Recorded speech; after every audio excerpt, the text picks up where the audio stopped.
Today we'll be talking about the natural health philosophy. Yes! Please subscribe! Hello. Today I'm going to be looking at the fourth lesson of this natural health school herbalist course that I'm doing. It is absolutely free of charge, so I'll leave the link down below, and I advise you to go and have a look and see what it's all about. I'm only covering it very briefly. So I'm covering today the natural health philosophy.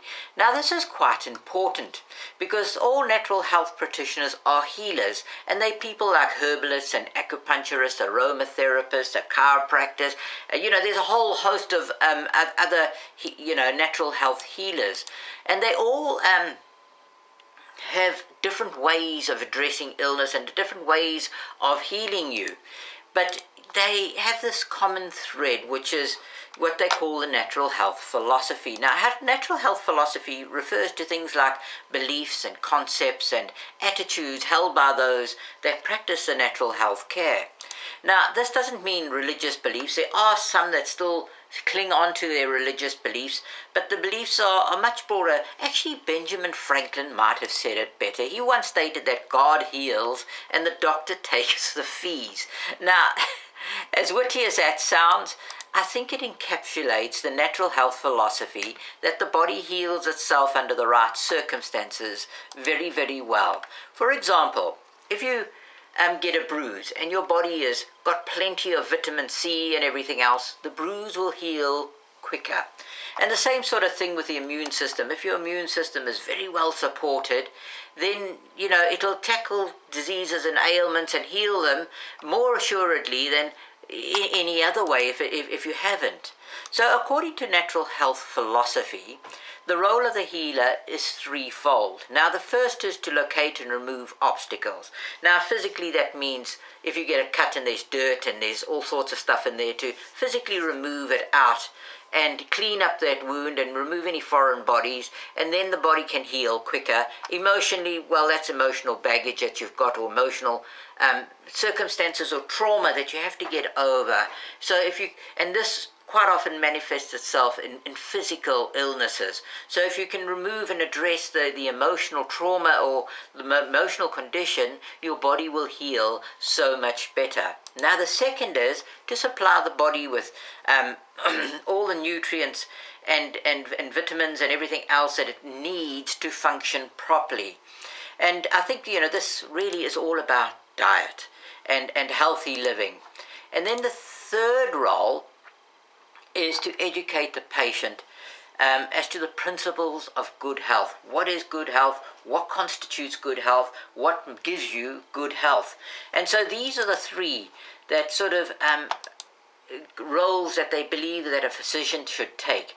Now, it's important to note that the immune system has been severely compromised by massive sort of overuse of synthetic drugs. Today, you go to the doctor and he gives you a prescription for just about everything, and this it's quite an abuse to your system, because your system doesn't naturally take in synthetic drugs.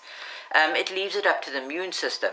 So by always plying your body with synthetic drugs, it compromises your immune system. And I suppose the most famous one of these is the antibiotics. Now, doctors are well aware now that the overuse of antibiotics has had some very serious side effects, and this has manifested itself into these super germs that you find in the hospitals today that we just don't seem to be able to cope. And especially with our immune systems now, which have been compromised and they don't work sufficiently well, they can't cope with this. So people are finding themselves more and more going back to traditional methods, or going back to what they call nature.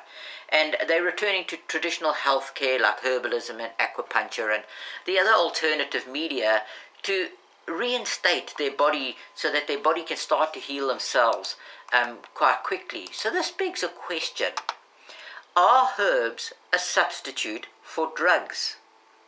Well, the short answer, of course, is no. Herbs are not great at suppressing the symptoms. Drugs that you get when you go to the doctor and you say, I've got this ailment, he'll give you some drugs and you'll feel straight away a lot better.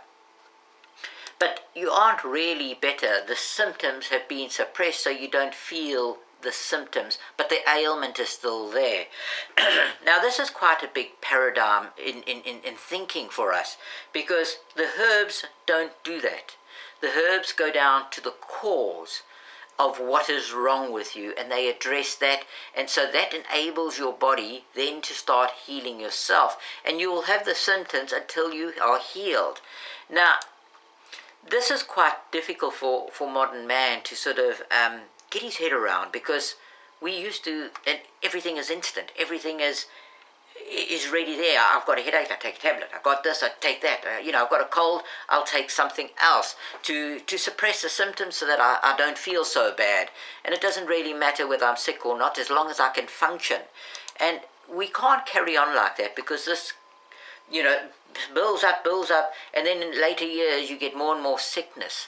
And this is especially what's happened to me and to a lot of others that I know, friends that are got sick because things have built up that we haven't cured in the past.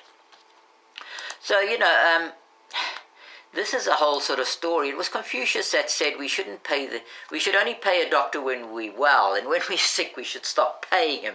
Now, that's a nice sort of thought-provoking idea, not very practical in its content, but certainly thought-provoking. Now, a part of this new sort of paradigm of thinking is a concept of holism. Now, this is where you look at your body as a whole entity. Now, this may sound like very common sense. Yes, of course, we must look at our body as a whole. But modern medicine doesn't really do that. If you just think of the host of specialities, you've got podiatrists, you've got pediatrists, you've got gynecologists, you've got, heart specialists, you've got liver specialists, you've got all these different, a multiple number of just a massive plethora of different specialists all over, specializing in different things. You can hardly say that is looking at the body on a sort of holistic sort of view. But what the immune system in the body is primarily seen as a physician within. But the immune system is only really part of that system. The whole body is functioning in harmony. Your liver is functioning with your gallbladder, as is your pancreas, and your lungs are taking out and bringing in oxygen and taking out antioxidants. The same sort of thing, your stomach is bringing in food and enzymes and everything. It's getting spread around and it's leaving antioxidants in the stomach to clean it out and stuff like this. So your whole body really works in unison with each other. So there's not just one organ like the immune system, or one sort of system, should I say, like the immune system that we can say is the doctor. No, the body works in harmony, and we have to think of it, as a whole. And I think this is what it is. A good example is, the circulatory system. Is really important to us, and your pH balance, that's the acidity or the alkalinity in your body. Now, the modern day diet is very, very acid, and your body gets sick in an acid environment. Nothing can really function properly if it's in an acid sort of environment. And this, is covered later on in the course, but it's looking at your body as a whole. Now, doctors in a holistic or in a sort of traditional view are seen as teachers. Now, the word doctor actually means teacher. So a doctor's role is seen as teaching you how to stay healthy and giving you advice to maintain your health.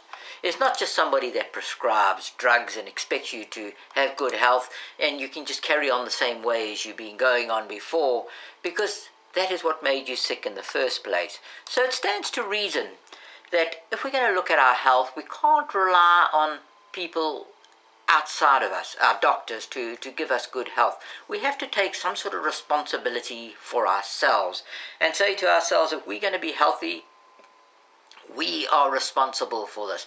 Now, doctors may give us very good advice and they may help things when they go wrong, but it's our responsibility to maintain our health. Now, this is not very difficult, because this course sort of outlines there's 5 fundamental areas of health, and there's a little acronym that they use, and it's called CLEAN.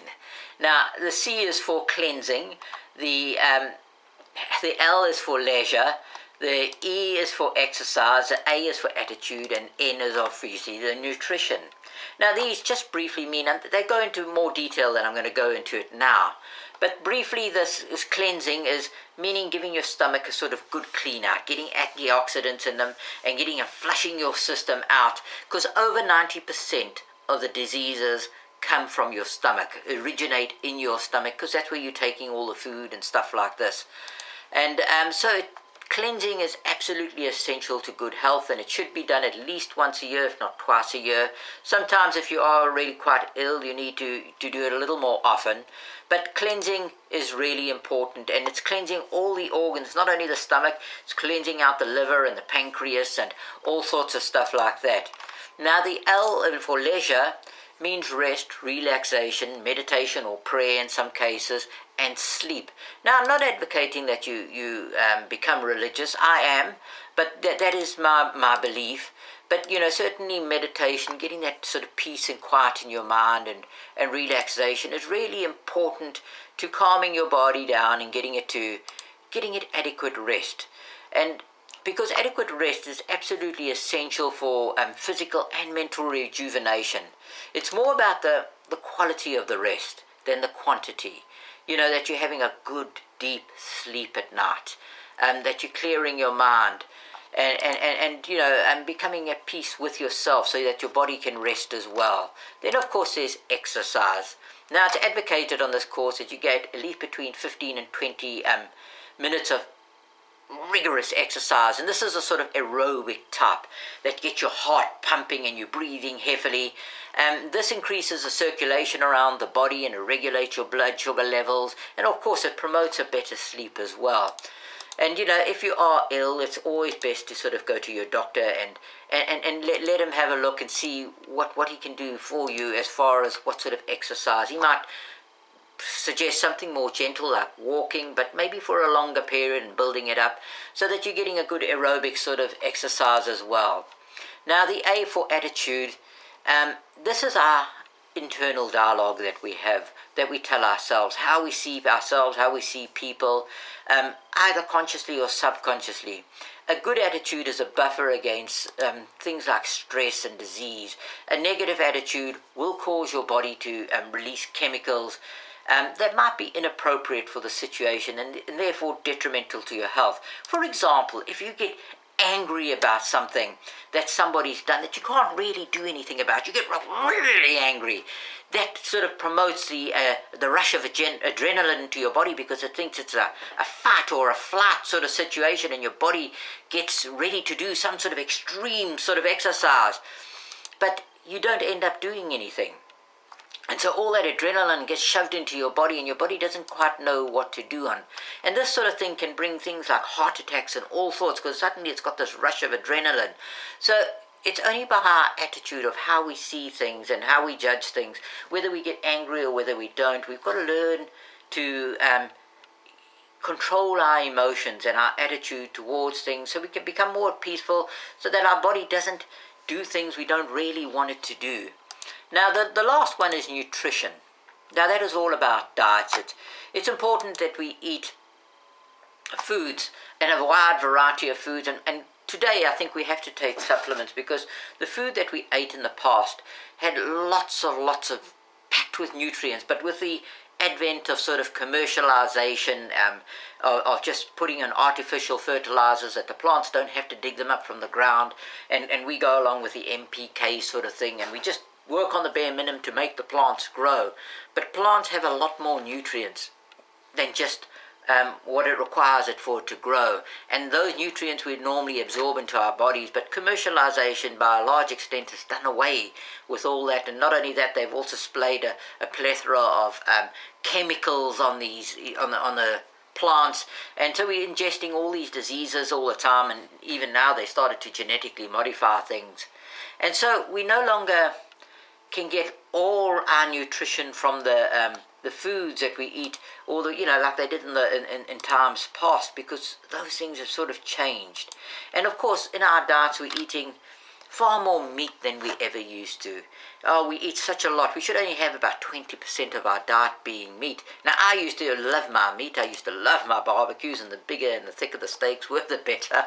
But this has really contributed to quite a problem, because we can't store protein, and now meat is packed with protein, but we can't really store it. We have to use it, and if we don't use it, it converts it to fats. Now, this is not the only reason that we are overweight. There's a whole lot of other things. We're using sugars, and we're denaturing food by processing it and all sorts of stuff like this, which makes it very difficult for our bodies to absorb it. So it treats it as a toxin, and it just wraps it up and stores it in the globules of fat to protect our bodies, and we just become more and more overweight. So eating a balanced diet and a nutritionally rich diet is very important for us. Anyway, that was the sort of philosophy of how they look at health. And I thank you for listening, and take care. Bye-bye.